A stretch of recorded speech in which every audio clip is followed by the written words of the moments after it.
Hello everyone, my name is Paul Woolacott and I am the Facilities Services Director for the MSS Group. I have 30 years experience within the security industry and I have managed and overseen security and emergency response at upper tier coma facilities here in the UK, as well as at similar manufacturing facilities in Europe and China. I've been working with the MSS Group since October 2018 and I am predominantly responsible for facilities management and security services provision at our client sites across the UK. This is the first in a series of short security web videos that provide information regarding security risk management. Let's make a start.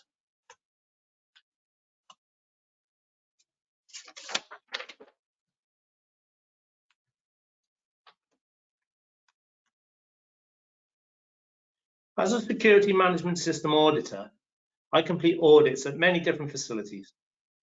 My observations from these audits are that organizations that have good control of their security risks have followed a structured approach to security risk management. It is also clear that organizations that did not have good control of their security risks had implemented security control measures without fully understanding what the threats and vulnerabilities to their organizations were. On occasion, a lot of money was spent on control measures where there was very little risk, and on other occasions where the risk was significant but the controls implemented were inadequate. So the question of are you in control is regarding what you have based your security controls on, and are they suitable and sufficient to reduce your specific security risks? Have you spent your hard-earned security budget on the right systems to protect your assets? So in the next section, I'll give you a brief overview of the elements to consider for a more structured approach to security risk management to enable you to take control of your security risks and become more resilient as an organization.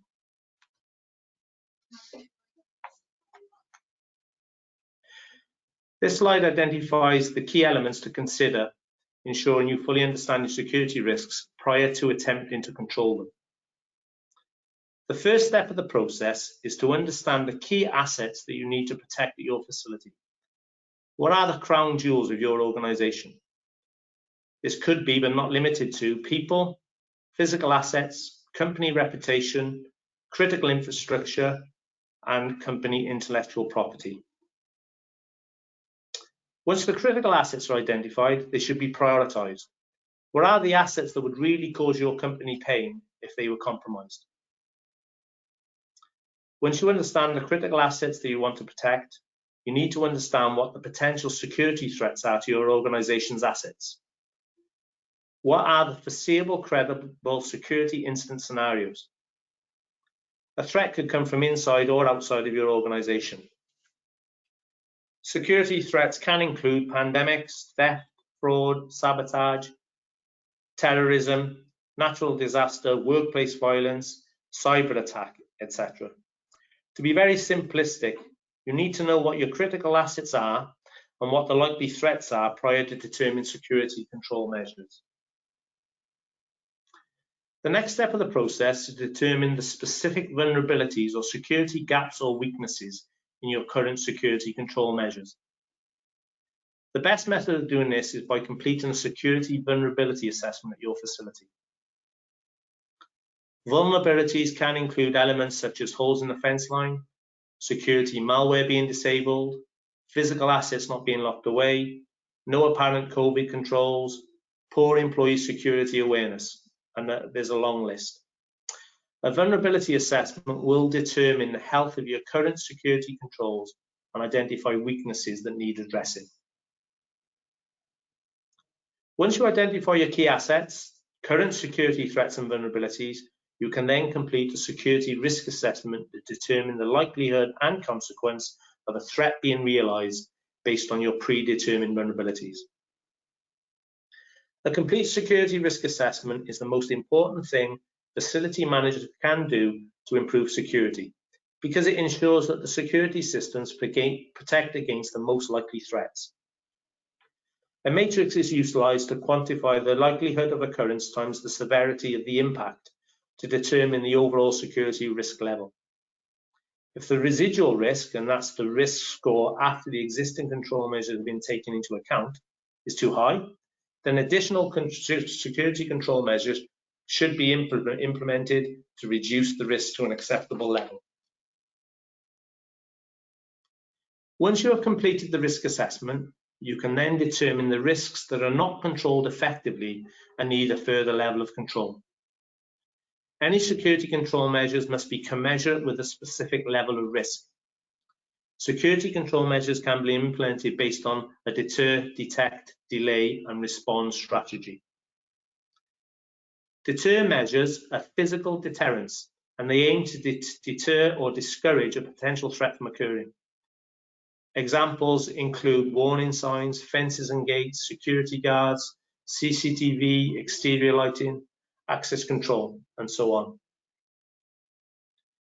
Detection measures are present in both the exterior and interior of a business, and they are effective in making you or your security team initiate an appropriate response to a threat as early in the attack timeline as possible. Some examples include CCTV, intruder alarms, fence line detection systems, motion sensor lighting, temperature sensors for COVID, and informed and engaged staff. Delay security measures work to maximize the time between detection and attack breaching the perimeter. And this is essential to ensure enough time for an appropriate response can be triggered and deployed so that the threat can be diffused. Examples of delay measures include exterior physical barriers such as fences, gates, access control systems, interior physical barriers such as locks and safes, and digital security barriers such as encrypted passwords, access control, etc. Response security measures ensure a quick and effective response to a security event once detected. Examples of response security measures include security alarm systems linked to the site mobile security response team, an on-site mobile security guard force, security response plans, and a security exercise program. Security risk control measures should be constantly evaluated for effectiveness and updated where required. Reviews should be completed at least annually, or if security threats increase, new threats are identified, or if security incident investigations or audits have identified new vulnerabilities. This is an ongoing process. Implementing security controls without knowing the assets you are protecting, understanding the threats and vulnerabilities to enable you to assess the security risks effectively is the equivalent of taking medicine without knowing what the illness is.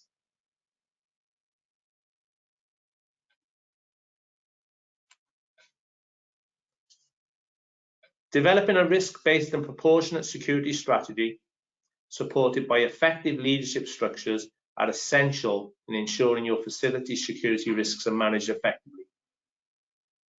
Too often, when protective security is applied in an ad hoc, siloed, and unstructured manner, valuable resources are wasted with limited impact on security risk reduction.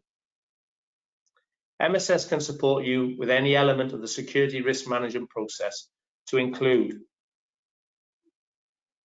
asset identification, threat and vulnerability assessments, risk assessments, the selection, sourcing, and implementation of suitable and sufficient control measures, and a periodic review of security control measures and management systems. So if you require support, then please do not hesitate to contact me via the email that's identified on this slide.